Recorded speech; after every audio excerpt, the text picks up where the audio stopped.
Good morning and welcome to this video where we're going to talk about magical fairy tale creatures and ponder the possibility for their existence in the real world. I, for one, believe in the fairy godmother.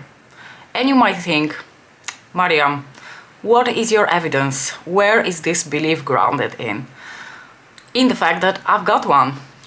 I certainly don't deem myself worthy to have a fairy godmother, but somehow I have one. And I will tell you the long story later, but as you've already also seen from the thumbnail of this video, I am now in the proud possession of the Golden One Quint from the second Star Wars collaboration between Pat McGrath Labs and Star Wars, obviously. So I'm going to start applying my makeup because at some point I also need to get to work. I'm going to grab my Inglot eyeshadow primer as usual. So yesterday I was just, minding my own business. It was Sunday, FYI, Sunday. I was minding my own business, doing something on my computer, and all of a sudden someone rings the door, and we weren't really expecting anyone besides the HelloFresh guy, and he had already been around. So literally we were not expecting anyone. And then my husband has an extremely brief interaction with someone at the door, and then he comes in holding a package, and then he hands me the package. And I see the box, and I see that it is addressed to me from my wonderful friend Bia. So Bia, some of you will have heard about her because once upon a time Bia used to actually post content on both Instagram and YouTube, and that is how we got to know each other. We bonded many years ago over indie makeup and our love of luxury makeup as well, and especially Pat McGrath Labs, and I honestly sorely miss her presence on this platform because I just loved watching her content. We aligned in so many things when it came to products, to life generally speaking. And I've told the story, but after she stopped posting content for a while, I didn't really dare to say anything or approach her, but at one point I got really worried. Taking Glow Last now, by the way. But at one point I got really worried, and then I wrote her a message, and as it turned out, she had been pregnant and she was having very severe nausea in her first trimester. So we basically kept in touch privately all this time, and we found each other, I want to say sometime in the end of 2017, beginning of 2018, because I distinctly remember that we've done a couple of collab videos when I was heavily pregnant, and that was in 2018. And then, as I said, she stopped posting content, but we kept in touch privately. In fact, she participated in a couple of lives after she had stopped posting content herself, and like I said, to this day, we still continue chatting. But not only has Bia turned into a good friend, someone that I can 100% imagine myself going out for brunch, going out to Sephora to shop for makeup. In fact, it is truly bizarre that we've never actually met in real life. It feels like we've known each other for years in real life, and it is just such a bizarre thought that we've never actually met in real life. We have spoken over FaceTime, and I need to go visit her because we need to hang out. We need to have brunch, sip champagne during brunch, and then go to Sephora and knock ourselves out. But anywho, you're probably thinking, Mariam, where is this story going? Let me first tell you where this is going in terms of foundation. Not that it's a surprise, but I'm going to mix my Dior Backstage in the shade 2N with my Estée Lauder Double Wear in the shade 3N1. Still sort of sporting my bit of summer tan. I think I'm going to actually have to accept at some point that is over and go back to my regular shades, but I think for now it is still working out. Anywho, you're probably wondering where is this story going. Well, let me tell you. Bia has sort of turned into a friend / my fairy godmother because she has sent me, coincidentally, on 3 separate occasions, golden themed makeup products, and 2 of them are C-3PO Star Wars based products from Pat McGrath Labs. This may be one of the funkiest serendipitous things to have ever happened in my life, and I absolutely love it.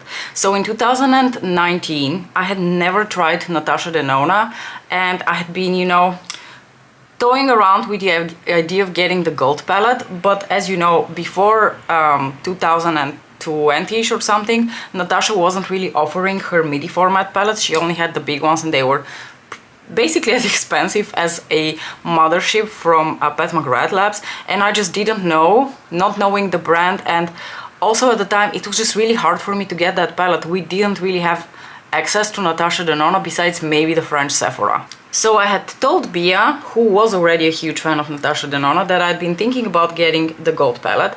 And then one day in the winter of 2019, coincidentally at the time that I was going through a little bit of a low point in my life and I wasn't like mentally doing all too well, I received my first package from her. She literally made me cry because she had sent me the gold palette. My very first Natasha Denona palette. The gold palette is a present from Bia. And I adore that palette to this day.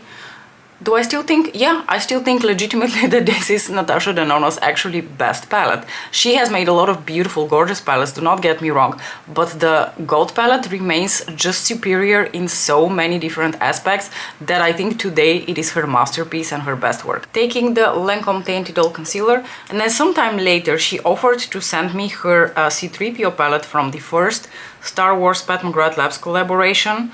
I've shown you that I do own the red palette, the dark galaxy one, but I didn't buy the C3PO palette at the time because I deemed it too repetitive.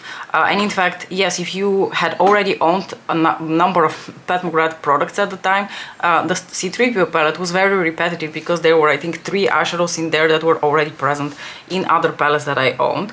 So I still, you know, stuck to my decision that that wasn't a wise purchase for me.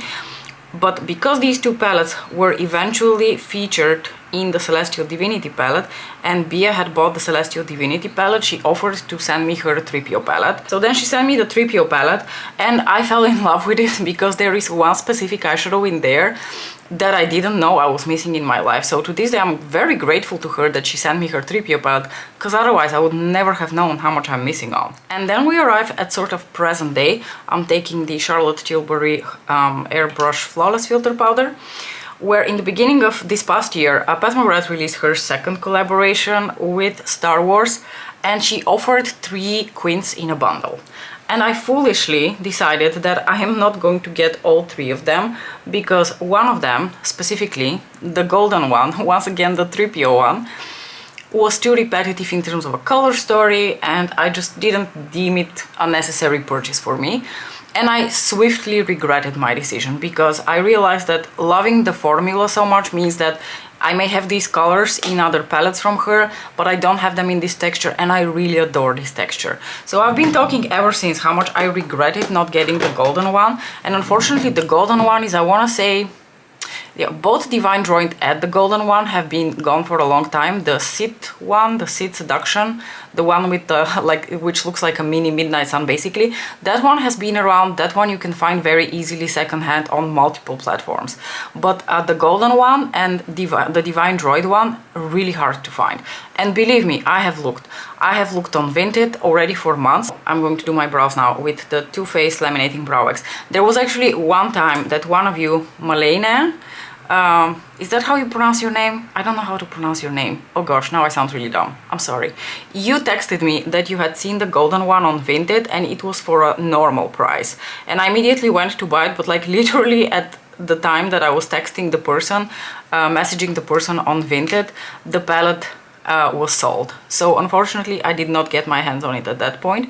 And there is still that one single lunatic who is selling Divine Droid and the golden one for the modest price of 120 euros a pop. And trust me, I would rather give up my left kidney than pay 120 euros for a palette that costs 30. So just out of spite, I occasionally go on Vinted to check whether the person has already sold the palettes, and the last time I checked, which was not too long ago, they were still for sale.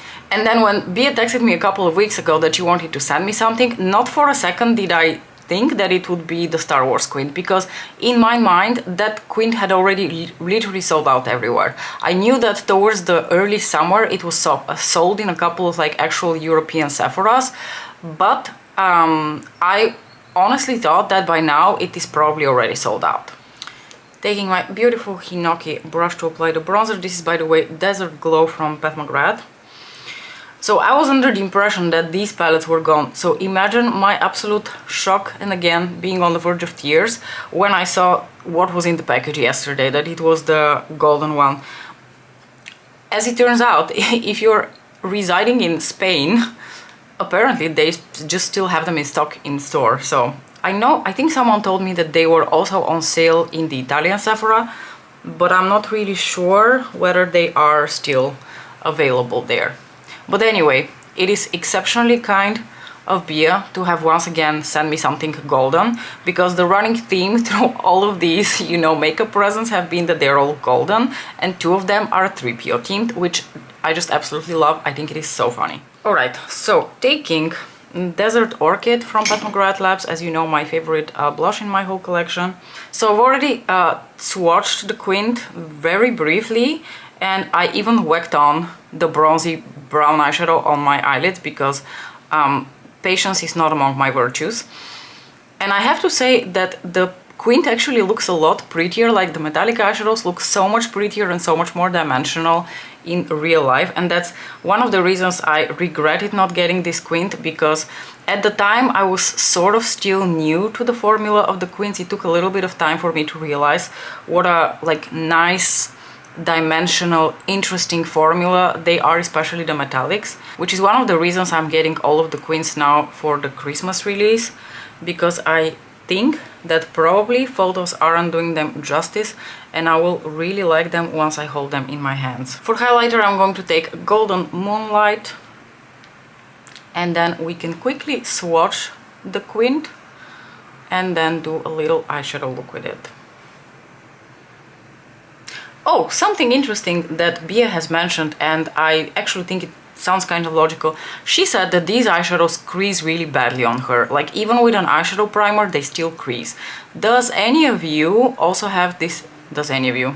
Grammar. Do any of you also have this experience? And if so, what exactly works for you to prevent creasing? Or if you have very oily eyelids, is it the case that you just always experience creasing with these eyeshadows? I'm very curious about your experience, because they truly are very emollient, so I can see where this creasing issue would arise from. And I've been also thinking that the reason they probably don't crease on me is because I use both an eyeshadow primer and glitter glue, and that definitely extends the wear of eyeshadows which are a little bit more creamy and emollient, because I also do have very oily eyelids. I absolutely 100% need an eyeshadow primer, but I actually think that it's the eyeshadow primer in combination with the glitter glue that's really doing the trick. So here is a little close-up of the golden one. Again, I have very unflattering daylight at the moment, so I'm not sure that any of the intricacies of these eyeshadows are coming across, but let's quickly swatch them. I'm going to swatch them in this direction. Actually, you know what, let's swatch the first the 2 mattes, and then I'm going to do the 3 shimmers. The shade that actually looks like a straight up coral on the pictures, like the this shade here, this one, really surprised me, because I don't think it looks anything like what I've seen online. Online it looks very coral. So this is a beautiful, I feel like warmer toned brown, and this like corally red shade, it is a coral red, but it is a much deeper coral than I thought. It reminds me a little bit of the soft red blush from Gucci. This one actually has a little bit of a sheen to it. This is not a matte. This is actually the only matte. This one is definitely more like a satin. It's not a shimmer, but it has a bit of a pearl running through it. Look how pretty and shiny. So this shade is sort of your classic like peachy pink gold. It reminds me very much of VR Nectar from the Sublime palette. Then we've got Mother's Favorite Gold, but this is a very pretty gold, because I feel like it has a bit of like a bronzy base to it, and it almost like flips to a slightly like red hue in a certain light, so it's definitely like a very dimensional gold. And last but certainly not least, we have the shade that I thought I missed the most from this whole palette, and that is this beautiful buttery, smooth, creamy, bronzy brown shade, which definitely has very interesting like shifts going on to it. I don't know whether it is picking up on camera, but it is a bronze, and then it is like goldenish, reddish, greenish. It is such an interesting eyeshadow, but I can totally understand why this eyeshadow in particular would be prone to creasing, because it is really, really emollient. So I'm planning on using most of these eyeshadows today. The only one I'm doubting a little bit about is the corally one, because I might put it on my lower lash line or not, depending on how I feel about it last minute. But I am going to use all of the rest of the shades. I'm going to put the brown matte through my crease and blend it in my outer corners as well, maybe even build it up a little bit there. Then I'm going to put this beautiful bronzy brown on the outer portion of my lid, the gold in the inner, like a portion of my lid and inner corners, I think. And then I want to put this one a little bit as a topper moment in the center of the lids. And then depending on how I feel about it, either this one or this one, like one of the two matte-ish type of shades on my lower lashes. For a second there, it seems like Mona is going to go elsewhere, but she just readjusted her snoozing position. You are a little bit closer by, and now we're going to start applying the brown shade in the crease. And I already know very well what kind of formula I'm working with, because the mattes in these queens for me have been rather consistent, as in they're the type of formula that you can really sheer out or build up depending on what your preference is. So I've never really had issues using these eyeshadows in my crease, even if they look very dark in the pan. Like this brown shade appears actually quite saturated and deep in the pan, but as you can see, it blends out beautifully in the crease. And I'm going to go back and probably build it up here a bit in my outer corners in a second. I'm going to use just the pointy part of this brush to pick up a little bit more of this dark brown and try to concentrate it a little bit more here in the outer corner. I'm not going for like a very dark smoky outer corner, just for a little bit more definition. Next, I'm taking the Pat McGrath Labs Intensifies Artistry wand to use as my sort of like glitter glue. And I'm going to apply that here in the inner corners and also drag it along my lids, where I'm going to apply the emollient metallic shades. And I really think it's the combination of the primer and the glitter glue. It doesn't have to be the artistry one, but any sort of glitter glue that really helps these eyeshadows to not crease on me. Otherwise, I think they would actually crease on me as well. And I am going to go in with my brush, whoops, first into the bronzy brown shade. And in my experience, you have to pick up quite like a tiny amount of these eyeshadows and build them up gently, because they actually pack already quite a punch with just a few flakes. Because they are so like emollient, you don't realize how much you have picked up on your brush if you go in like as you normally would with another type of metallic eyeshadow. These are just, there is just too much product being picked up if you go in heavy-handed. My gosh, this is so pretty. I remember when Alicia Archer was reviewing this quint, and she gasped when she swatched this specific eyeshadow, and that is the moment when I knew that I would be full of regret that I didn't pick it up, because I love me a good bronzy warm brown. I'm literally picking up just the absolute tiniest bit on my brush here. I think that's really the trick also with this formula. Because yesterday when I was swatching, I went a little bit too heavy-handed, and I immediately had like a little like ball of pigment on my finger when I wanted to swatch this eyeshadow. So that's why I'm saying I think you have to go with a very, very light hand also to not create extra texture with these eyeshadows. Like the eyeshadows in her quints, I think they're also very prone to creating texture if you go in with a slightly heavier hand. I'm going in with the gold shade now, by the way, which is more flaky. So this one is quite smooth. This is like the orange shade in the Sid Seduction quint. This has a little bit more texture to it in terms of like flakiness. Look at the brush. There's a bit more flake going on. But no matter, I'm going to hopefully smoothen that out with my flat shader brush here. Now I'm thinking, I don't think this is going to work out for my inner corners. I'm actually not sure that even the greenish shade is going to work as an inner corner highlight for me. So I'm going to not apply an inner corner highlight for the time being. And I might use just Golden Moonlight, the highlighter I used on my cheekbones for that. Because a lot of her palettes, these like highlighty shades tend to run quite deep. for me personally, so sometimes I need to just dip into something else. And I think for my little sparkle moment, I'm actually going to just use my fingers to apply this shade. And again, I'm going to go in with a very light hand and concentrate that here, sort of at the center of the lid between the gold and the brown. And I think that's just going to create a really beautiful overlay effect and smoothen the transition between the gold and the bronzy brown a bit better. So just going to grab Golden Moonlight again on this brush and lightly inner corner highlight here. I'm going to tightline and also apply this in my waterline. This is Burnt Amber from Lisa Eldridge.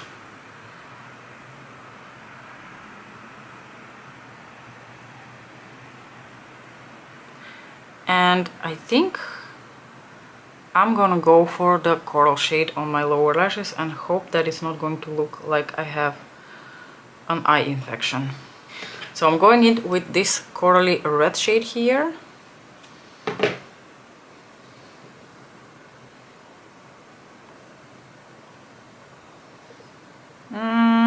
Yeah, it is a little bit the kind of shade that makes me look like I have an infection. Okay, you know what? I'm going to blend it out. I just wanted to see honestly how the color looks like. I'm going to really shear it out and maybe apply a tiny bit of the brown towards like the outer corner here. Dipping into the brown now, just a tiny bit. I'm going to apply that right here.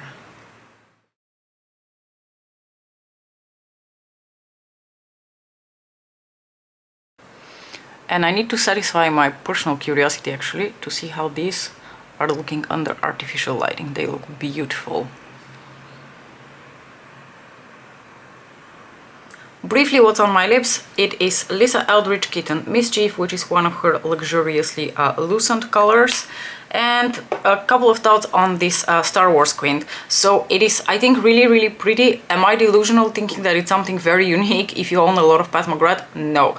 I actually think that based on my first feeling that I could probably create looks very similar to this with what I already own from Pat McGrath. That has been confirmed. I can tell you for a fact that even if I were to use some of the eyeshadows that I have from the Dark Galaxy, like that red 6 pan that I have from the original Star Wars release, I can think of 2 eyeshadows that are actually quite similar to this. Similar, not the same. But what I like about this squint and why I wanted to have it so much really is the texture of the eyeshadows. These days, colors and duochromes don't really impress me much because I've seen it all. I've been around for such a long time, I've seen it all, I've had it all. So what I get really excited about in makeup these days really is new textures and new formulas, which is why I'm crushing so hard on these little queens, and I'm so happy to have this one in my collection. I'm sure you will see it very soon appearing in a pet pairing video. But anyway, this was my little story time on how I finally obtained the golden one quint from Pat McGrath Labs. I hope that you enjoyed the look. Let me know what you thought about it. Yeah, do you have this one? What do you think about it? Let's just chat in the comment section below. As usual, thank you so much for watching and I'll see you in my next video. Bye!